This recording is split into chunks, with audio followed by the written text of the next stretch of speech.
नमस्कार, बोधि टेक्निकल में आपका स्वागत है। आज हम लोग जो प्रश्न डिटेल में जो सोल्व करने वाले हैं वो प्रश्न है कि क्या कारण है कि स्टार्टिंग के समय मोटर उच्च विद्युत धारा लेगी। इसमें रीज़न बताना है कि जब मोटर को स्टार्ट किया जाता है तो उच्च विद्युत धारा लेगा, आखिर क्या क्या वजह हो सकता है। तो इसमें जो ऑप्शन है वो ऑप्शन है ईबी मतलब बैक ईएमएफ जो है बड़ा होगा किससे, वोल्टेज टर्मिनल वोल्टेज से। दूसरा आंसर है ईबी जो है जीरो होगा।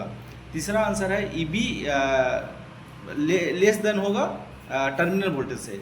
और ये जो चौथा ऑप्शन जो दिया हुआ है वो ऑप्शन दिया हुआ है ईबी जो है एक बराबर होगा किसके, टर्मिनल वोल्टेज के। इसमें ढूंढना है कि हमारा जो आंसर है करेक्ट आंसर क्या है। तो चलिए इसको हम लोग क्या करेंगे, डिटेल में सोल्व करेंगे। डिटेल में कहने का मतलब कि सारा इसमें हम लोग एस्पेक्ट देखेंगे कि क्या क्या रीजन हो सकता है। तो इसमें जो है ना टर्म जो रिलेटेड है वो बैक ईएमएफ और वोल्टेज का टर्म है, तो इसी से हम लोग सोल्व करने। तो अब इसमें ऐसा समझिएगा कि जब हम मोटर को हम लोग अगर सप्लाई वोल्टेज देते हैं तो क्या एक्शन होता है। सबसे पहले क्या होता है, जब मोटर को हम लोग सप्लाई वोल्टेज देते हैं तो देखिएगा उसका स्पीड पहले जीरो होता है, जीरो से फिर धीरे धीरे शुरू होता है, मतलब जीरो से स्टार्ट होता है। तो सबसे पहले हमारा जो मोटर होता है ना जीरो मतलब स्टार्टिंग में नहीं होता है, कि जीरो से धीरे धीरे बढ़ता है। तो हमारा एक फार्मूला होता है जो कि बैक ईएमएफ जानते होंगे कि बैक ईएमएफ का जब मोटर में हम लोग फार्मूला ज्ञात करते हैं तो उसका जो होता है फार्मूला होता है फाई एन जेड पी बटा 60A।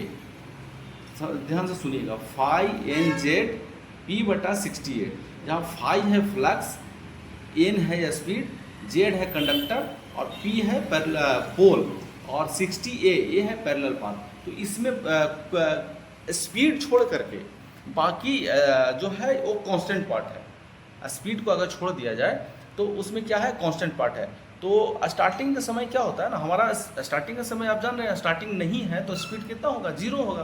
तो ईबी बराबर क्या होता है फाई एन जेड पी बटा 60A, मतलब एन का मान जीरो है, मतलब स्टार्टिंग के समय हमारा क्या होता है, ईबी क्या होता है, जीरो होता है। ईबी क्या होता है, जीरो होता है, ठीक है। जिसके कारण क्या होता है ना ईबी जीरो। अब कहिएगा ईबी बराबर हमारा जो फॉर्मूला है फाई एन जेड पी बटा 60A कहाँ से आया, ये हमारा आया है ईजी, जो जनरेटर में हम लोग बात करते हैं ईजी का फॉर्मूला से ईबी में। क्योंकि ईबी जो है ना इसमें भी मतलब बैक ईएमएफ जो है एज ए मोटर में जनरेटर में जो जनरेटेड ईएमएफ है उसी का इक्विवेलेंट होता है। क्योंकि इसमें भी क्या होता है, रोटेशन होता है, रोटेशन के कारण क्या होता है, जो हमारा कंडक्टर है कंडक्टर क्या होता है, फ्लक्स को काटता है तो जनरेट होता है, क्या होता है, ईएमएफ जनरेट होता है, जिसको बोला जाता है बैक ईएमएफ। लेकिन इसका जो डायरेक्शन होता है ना टर्मिनल वोल्टेज को उल्टा होता है। ध्यान दीजिएगा, बहुत बड़ा प्रश्न है, क्योंकि इसमें इसी के कारण से इसको क्या नाम रखा गया, बैक ईएमएफ। ये भी एक प्रकार का जनरेटेड ईएमएफ है, लेकिन क्या है, ये बैक ईएमएफ है। क्यों? क्योंकि इसका जो टर्मिनल है, जो अप्लाइड वोल्टेज है, उसके उल्टा काम करता है, अपोजिट डायरेक्शन में काम करता है, इसलिए बोला गया इसको बैक ईएमएफ। ठीक है। तो स्टार्टिंग में क्या होता है, एन स्पीड मतलब स्पीड जो है जीरो होने के कारण हमारा बैक ईएमएफ जो होता है जीरो होता है। अब ऐसे समझिए बैक ईएमएफ जीरो है, ठीक है। तो हमारा जो आर्मेचर में जो करंट होगा उसको ज्ञात करने के लिए हमारा फार्मूला क्या होगा, वो आप जानते हैं कि V बराबर क्या होता है, V बराबर होता है V बराबर होता है EB प्लस IARA।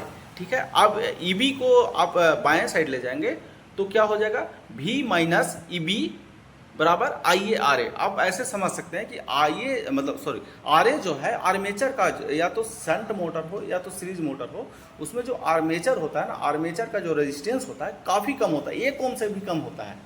ठीक है। आप समझिएगा, शंट मोटर हो या सीरीज मोटर में, ऑब्जेक्टिव में बहुत पूछा जाता है, ध्यान रखिएगा, इसको अभी आप नोट कर सकते हैं कि शंट मोटर या सीरीज मोटर में जो आर्मेचर का जो रेजिस्टेंस का वैल्यू होता है बहुत कम होता है। ठीक है। अब इसको आप समझ रहे हैं कि एक मान लीजिए 1 ओम है, अब ईबी यहाँ जीरो है, क्यों, क्योंकि हमारा स्पीड जीरो है। तो आप जो टर्मिनल वोल्टेज मान लीजिए अगर 250 वोल्ट आप अप्लाई कर रहे हैं तो हमारा जो करंट होगा ना, करंट लगभग मान के चलिए 250 हो जाएगा। ठीक है। लगभग कितना हो जाएगा, 250 हो जाएगा, क्योंकि हमारा ईबी जीरो हो गया। ठीक है। अब इसको ऐसे समझ यहाँ पे कि जब आप घर में आप 1.5 टन और जब आप आयरन इस्तेमाल करते हैं तो आप जो एमसीबी इस्तेमाल करते हैं सिर्फ 16 एम्पियर का इस्तेमाल करते हैं, और आपका जब डीसी मोटर है उसमें स्टार्टिंग करंट कितना है, 250 एम्पियर, मतलब कितना ज़्यादा है, बहुत ज़्यादा हैवी है। ठीक है। तो इसलिए क्या होता है ना, कि हम इसको दूर करने के लिए, ये हमारा जो हैवी करंट है इसको दूर करने के लिए हम लोग क्या करते हैं, स्टार्टर का इस्तेमाल करते हैं। जैसे आप पढ़े होंगे कि 3 पॉइंट स्टार्टर है, 2 पॉइंट स्टार्टर है, 4 पॉइंट स्टार्टर है। इसी जो हमारा जो स्टार्टिंग में जो आर्मेचर करंट काफ़ी हाई हो रहा है उसको कंट्रोल करने के लिए हमारा स्टार्टर इस्तेमाल किया जाता है।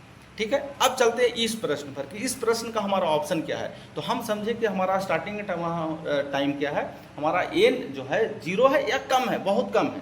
ठीक है, जिसके कारण हमारा बैक ईएमएफ क्या होता है, 0 होता है। तो इसका जो आंसर होने वाला है ना, इसका जो आंसर होगा वो होगा बी।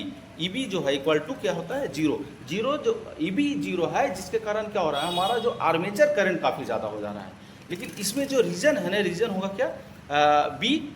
ईबी इक्वल टू जो होगा 0 होगा। ठीक है, अब ये जो आर्मेचर करंट काफ़ी हाई हो रहा है, जिसको हम न्यूट्रलाइज करने के लिए, कम करने के लिए क्या करते हैं, हम लोग स्टार्टर का इस्तेमाल करते हैं। स्टार्टर फिर क्या करता है, आर्मेचर के श्रेणी क्रम में क्या करता है, कुछ रेजिस्टेंस ऐड करके उसके जो स्टार्टिंग में करंट होता है उसको कंट्रोल करता है। और जैसे जैसे जैसे उसका जो स्पीड बढ़ता है, स्पीड जैसे ही बढ़ेगा तो बैक ईएमएफ बढ़ेगा। बैक ईएमएफ जैसे जैसे बढ़ते जाता है, स्पीड बेसिकली स्पीड बढ़ता है, जिसके कारण बैक ईएमएफ बढ़ता है। तो वो क्या होता है, फिर स्टार्टर अपने जो सीरीज में जो रेजिस्टेंस है उसको कम करता है, या तो मैनुअली करते हैं या तो ऑटोमेटिक होता है। ठीक है, तो ये स्टार्टर का काम हो गया।